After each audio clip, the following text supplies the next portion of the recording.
Well, hello, welcome to my channel. This is Tara, realtor in the GTA, and I have Clark Kai here with me from Winchester Build Design. Build. Okay, sorry. That's okay. And before I screw up more, can you please tell us what is it that your company does? Okay, so we build houses. Okay. We started with spec building only, and then from the investors that we work with doing the spec builds, they're like, Clark, you guys do such a good job with your homes. Why don't you start building for my family? So it started 3-4 years ago. We started building for end users as well for their custom homes.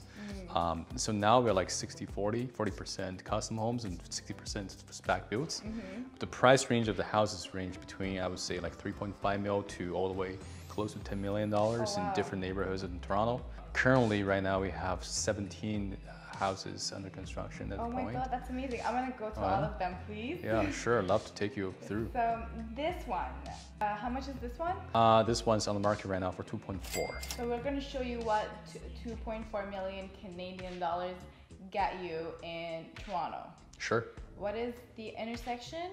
It's Carlisle Avenue and Eastern Avenue in Leslieville. It's a really good area, actually. It is a very interesting area. Like, it's lots of nice restaurants on Queen Street, and it's close to Broadview Hotel. Lots of clubs. Oh yeah, a lot of clubs. For younger people that the Opera House. Yeah. For younger people that want to live in a more crowded area, in a more live part of the city, this is amazing. This one, I already fell in love with this one and all the other pictures that I saw. Thanks. You designed this yourself? I designed this myself. Wow. Sometimes I'm embarrassed to tell, but like I'm an actual interior designer as well as the exterior. I designed the exterior of the house as well. Oh my God, that takes a lot of talent. I would never. I could never. How did you get into this?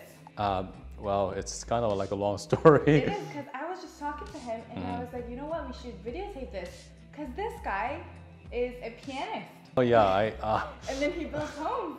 Yeah, it's interesting because if you go back like 20 years, there's no way like I know like, you know, I can see this is the way that I am right now. Yeah. But I was studying piano in York University. Awesome. Okay.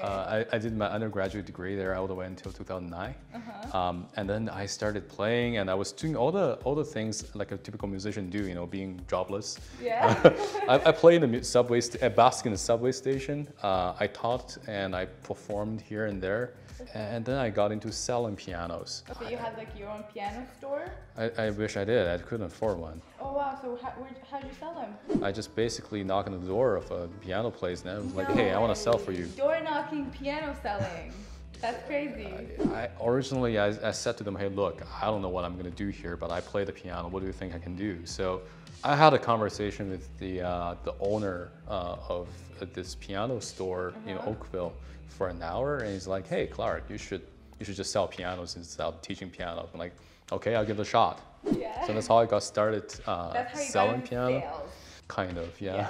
And then you're like, I'm a good salesperson, let me sell something more expensive. I got really good at selling pianos at one point, but then, you know, you can only sell one piano to one family per lifetime, pretty much. True, yeah. And it's such a hard thing to sell pianos, to be honest. And a lot of people use it as their closet. Like, they do. It's a paradoxical because the time when you can buy a piano, you don't know how to play. And the guys who actually want a nice piano, they don't have the money. Oh, wow. True. So eventually I was like, you know what? I gotta figure something else out. And then... So while I was doing nothing, I was just studying in front of my desk. I got my realtor's license in 2013. Okay. I wasn't even... And back then it was with Rico? Yes, it was with Rico. Yeah. Back then it was much easier. It was only, it only took me 4 months maybe to get it. 2 years. With Humber College. It takes longer now. Yeah, I'm glad I got it earlier. Yeah, good for you. Yeah, so I got into selling residential real estate all the way until 2016, 2017.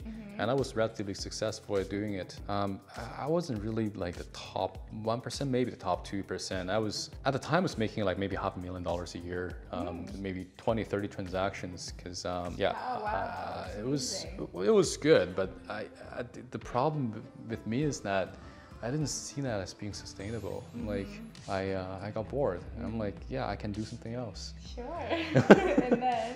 And then I saw this other agent in Leslieville at the time. He was doing flips. He buys like old homes that's 120 years old for $800,000 back then. He puts $200,000 in, and next thing you know, half a year he sells it for 1.4, 1.5.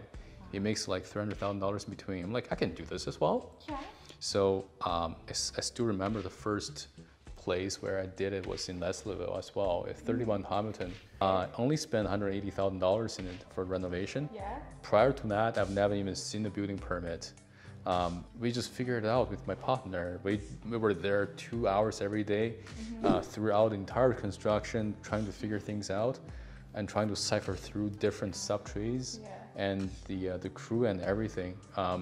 But we did it. How much was the profit on that? It's about the investor made $230,000 in 4 months. So it worked out for him really well. Whose name is, English name was Raymond. I don't think he minds sharing his name, but he's still a loyal client of ours. Okay, who was your partner? I think I saw him the other day. His name is Will Zhang. Okay. Yeah. Honestly, Asians can get whatever they want. They are so hardworking. I'm so proud of you. I mean, I think it's just in your genes. I don't know what it is. Sometimes I talk to my partner Will about it. It's like, hey, you know what? Like, why are we like, you know, working so hard? Yeah. Sometimes we work like 6-7 days a week, and we've been doing that for years. I feel now it's normal, but it's like not even the younger generations would do that these days. Yeah. And the answer that we got, it was kind of like it's half a joke. It's like, you know what? Like we didn't even have toilets back in the home. Yeah. By the time we grew up, we had to go to public washroom. Yeah. Yeah. So like we've been through quite a bit. Lazy is not in the blood. Because that's not. I don't know. It's partially not. I would say it's just I don't know. I think I just like doing things better. Yeah. And like it's just the way that I am. For less. No, I think I'm ADHD in that sense, That's good. I mean, a lot of successful people either have ADD or HDD, including me. It's good. We got something in common. Okay, so I'm gonna start showing the house. Is there anything that like you want to go and show us in specific? No, I think it kind of explains itself. Yeah. Try to push every single button and open every drawer, and just it's pretty straightforward. Okay.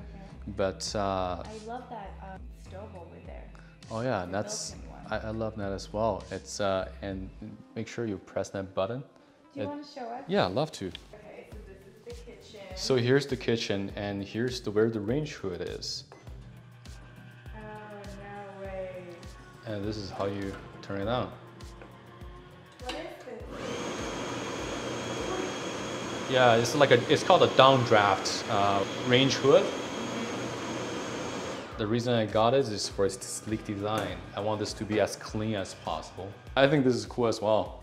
So, okay, Kai wants to tell us something special about the flooring of this unit. Okay, what is it? Sure, so the material of the flooring is white oak, which is a better grade of oak for staining. And pattern of the flooring is herringbones, which means the one piece that goes on top of another. Yeah, gorgeous. And there are two different types of floors. There's the unfinished hardwood floor as well as the finished hardwood floor. The finished hardwood floor are the ones that you buy from Home Depot. Yeah. And sometimes they have like glossy finish on it. Yeah. And the downside is that between the pieces, you can see the bevel. Oh, okay. It's more easily. For the unfinished hardwood floor, you put the flooring in, you sand, and you fill in the gap and you sand again, so it's one piece, and then you put a very thin layer of varnish on it. This way the grain shows more and it's more like one piece. And you usually see this in more expensive homes. Yeah, most of even for hardwood flooring like this, most of the time you see it only in the houses selling for more than $4 million and up. You don't really see it in this kind of price range, but I thought this is nice. I love to introduce it into this neighborhood. Yeah, of course. Thank you. This home is listed for $2.4 million. If you're interested, send me a message. Okay, let me show you what 2.4 million Canadian dollar gets you